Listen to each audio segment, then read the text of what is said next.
Hello friends, and today's review is the IBIS Hotel, Leeds City, Marlborough Street branch, LS1 4BP. As you can see, it has roadworks in the run-up to the hotel, but that's not to worry about it. When I checked in, the breakfast was extra at £10.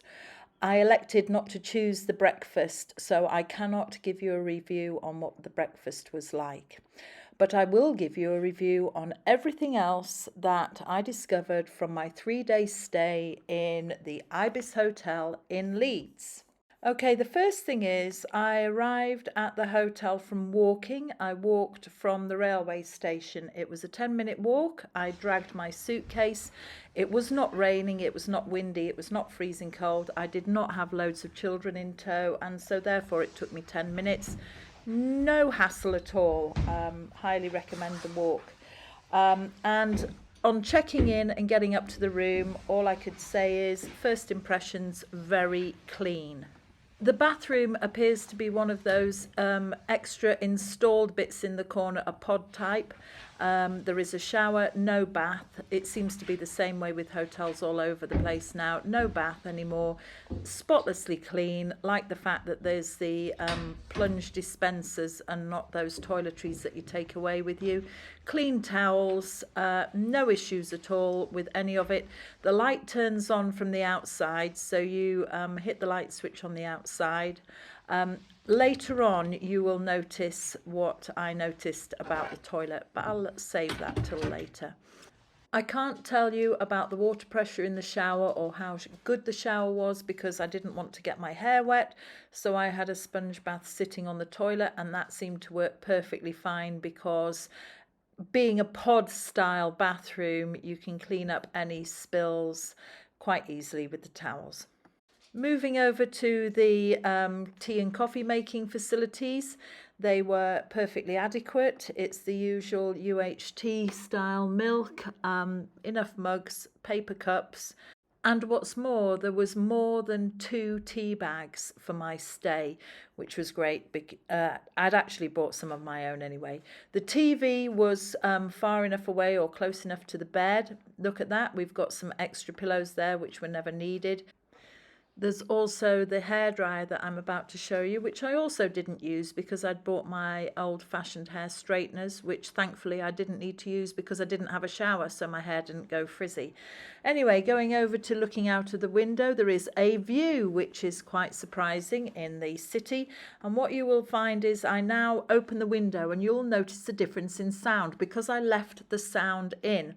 As I open the window, I go, this is the normal sound that is happening, but the actual visuals that you're seeing are still in slow motion.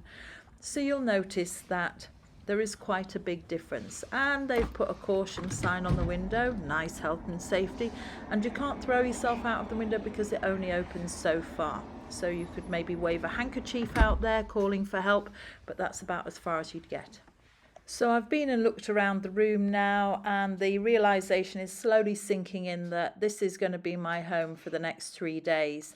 Feeling pretty depressed, but at least it's clean, and I know that somebody is going to sneak in and clean my room each morning while I'm out. Hooray, bonus. And this is what they don't show you in most of the reviews. Late at night or whenever you want to use the toilet, this is what you will hear.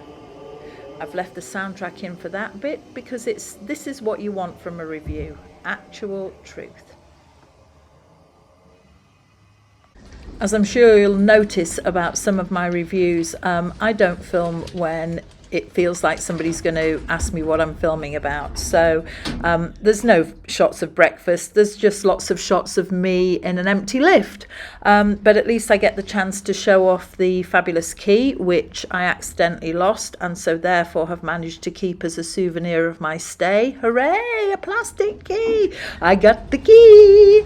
Anyway, the communal areas in the hotel were excessively hot, and that must be from the solar gain that they were getting from the beautiful views that you get in the area, and also that sense of vertigo you get from looking down. Not great. Don't go too near the edge because you might just drop off, guys, so don't be doing that.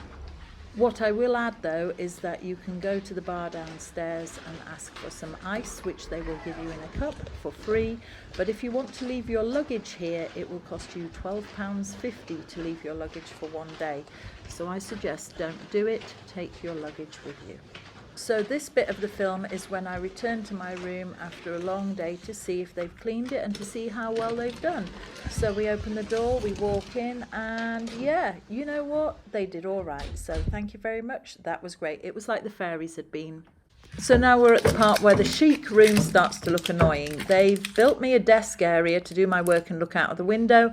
I tried to plug my appliance in, and guess what? The appliance has that horrible stupid bit at the end of the plug, and I can't plug it in.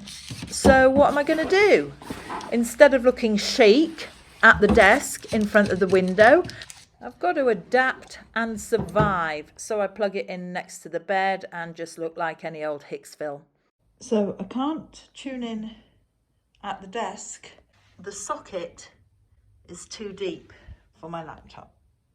So I can't tune in at the socket over there. And that, my friends, marks the end of my IBIS hotel review for this time. If you like my reviews, please like and subscribe, and please watch some more. Thank you very much for watching. Bye for now.